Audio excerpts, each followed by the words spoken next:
Hey guys, it's Howie here. Welcome back to Howieverse. Lululemon stock has taken a beating, yet its business fundamental like high margin and brand loyalty seems stronger than ever. We'll break down if this price drop is a golden opportunity for investors or a warning sign of deeper problems ahead. I will also show you my targeted price for 2023 that can be 2x my investment. If you like step by step investing like this, hit the subscribe button down below. Lulu year to date stock price has taken 47% drop. It went as low as $186 per share. The trailing PE is at 14x multiple, way below the industry average of its peers at 23x multiple. Lulu net profit grew by 14.33%, which is 52.12% above its average peer. And Lulu net profit 5 years has grown by 213%, which is 178% above its peer average. The net profit in 2025 is at $1.8 billion per year, growing at 17% year over year with gross margin of almost 60% and the net profit of 17%. So this company is a cash cow selling branding clothing around the world. Nike and Under Armour would kill for those numbers. The analysts also rate this stock as a buy. I don't know if I can trust that, but let's deep dive. Let's see what went wrong. The problem that Lulu is facing right now, first, is the slowing of growth. After years of 20% plus annual revenue growth, the growth has moderated. In the latest quarter, the revenue grew only 7% year over year, a solid result, but much slower than 20% rates of the prior years. North America sales rose only 2 to 4%, while international sales jumped 19%, led by 21% growth in China. The second thing is management guidance for the full year only posted at 5 to 7% revenue growth at 11.15 to 11.3 billion dollar in revenue, a sharp decline from 15% CAGR trajectory initially targeted for 2021 to 2026. The third thing is the higher cost and tariff.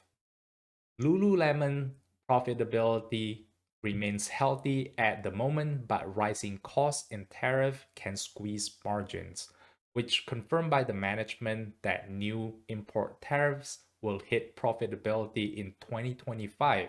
The fourth thing is rising discount and promotions.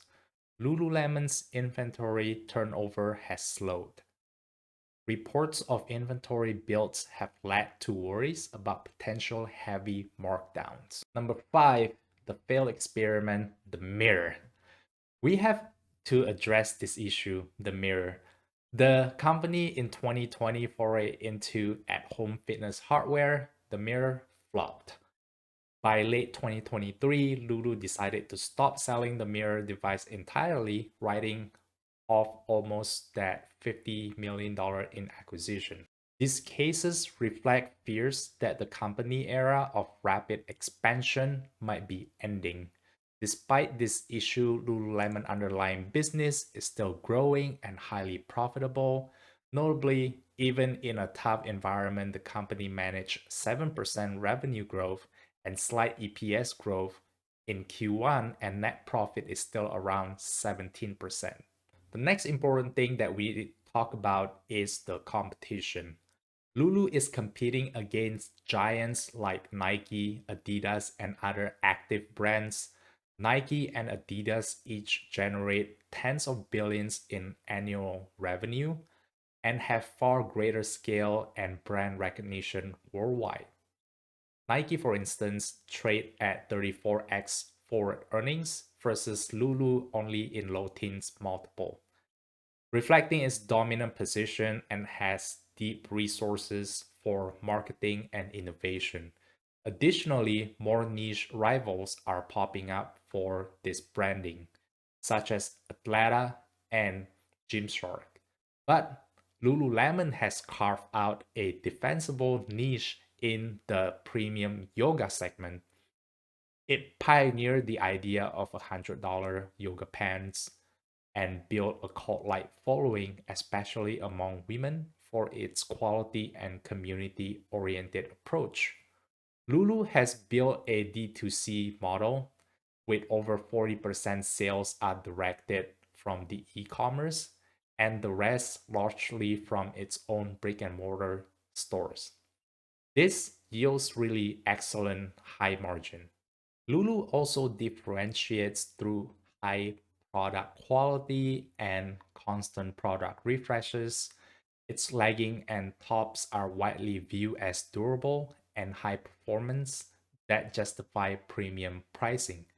The company is also expanding into new product categories such as men's athletic wear, running shoes, and golf or tennis apparel.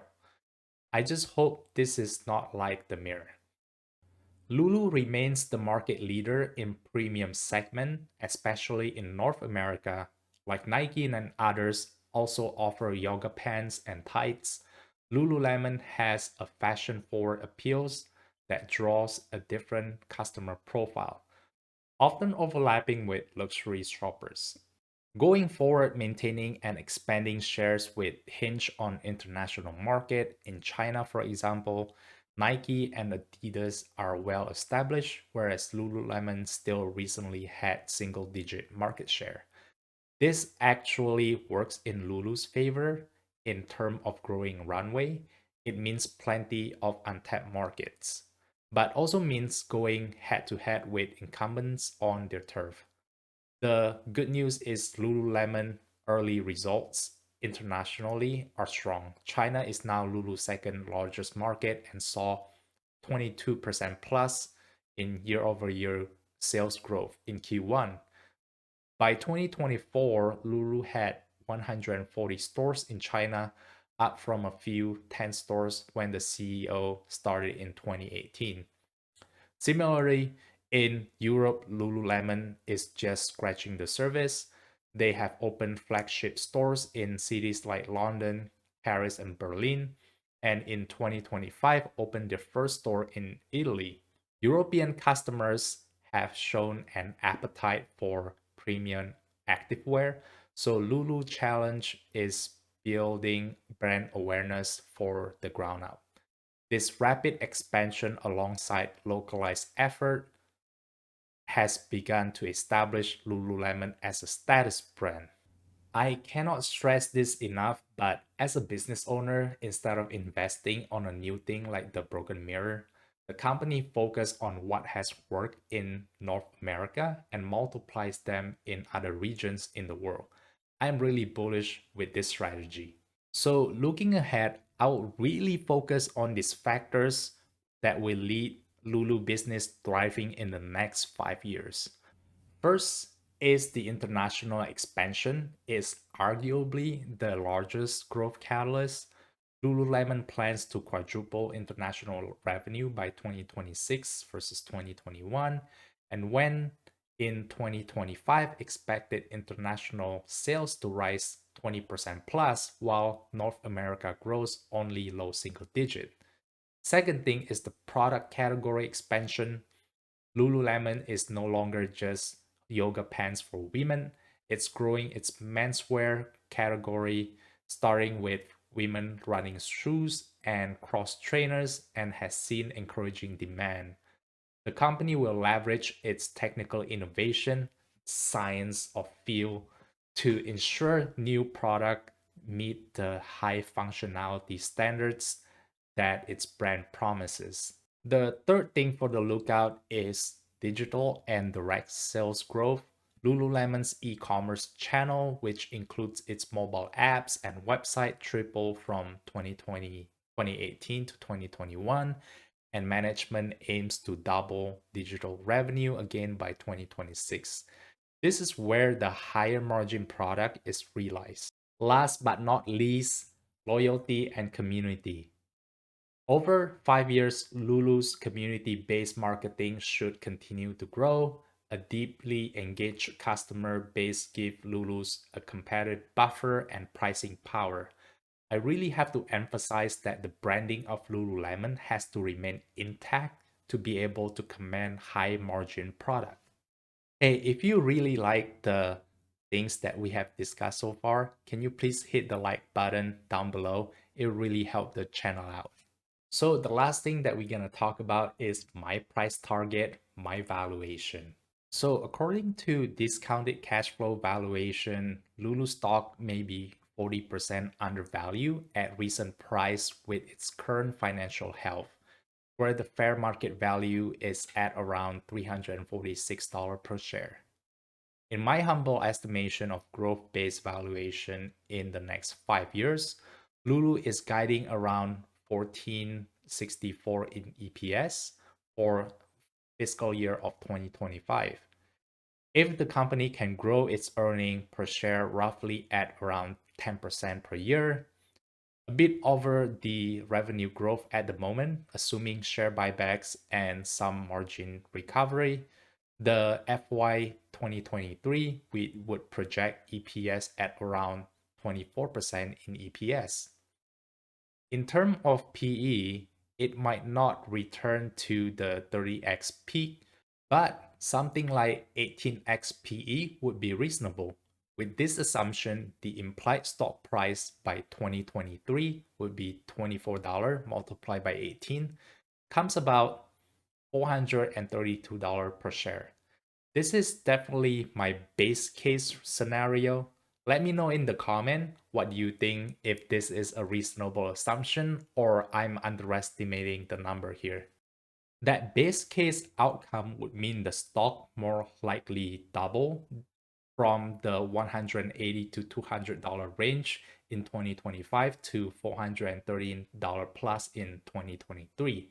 Even if we discount that back to the present at 8 to 10% per year, it implies a current fair value well above the market price consistent with the DCF. Another way to put it, if Lulu achieved this growth, an investor buying today would see 20% annualized return over 5 years, which is very attractive proposition. In conclusion, my view on Lululemon has evolved to be more optimistic about its long-term prospect despite the recent setback. The company is navigating a challenging period with macroeconomic headwinds, a mature domestic market, and some self-inflicting wound like the mirror venture, but it remains a fundamentally strong business. From a valuation standpoint, Lulu stock appears to have been oversold in 2025. However, as we have analyzed, even factoring in more moderate growth, the stock seems to be undervalued. Nevertheless, I'll watch out closely for international expansion, new product categories, and if the company still have the loyalty of the community. If you find this helpful, subscribe for weekly videos like this. Make sure you turn on the notification bell and don't forget to like it if you still stay around this far.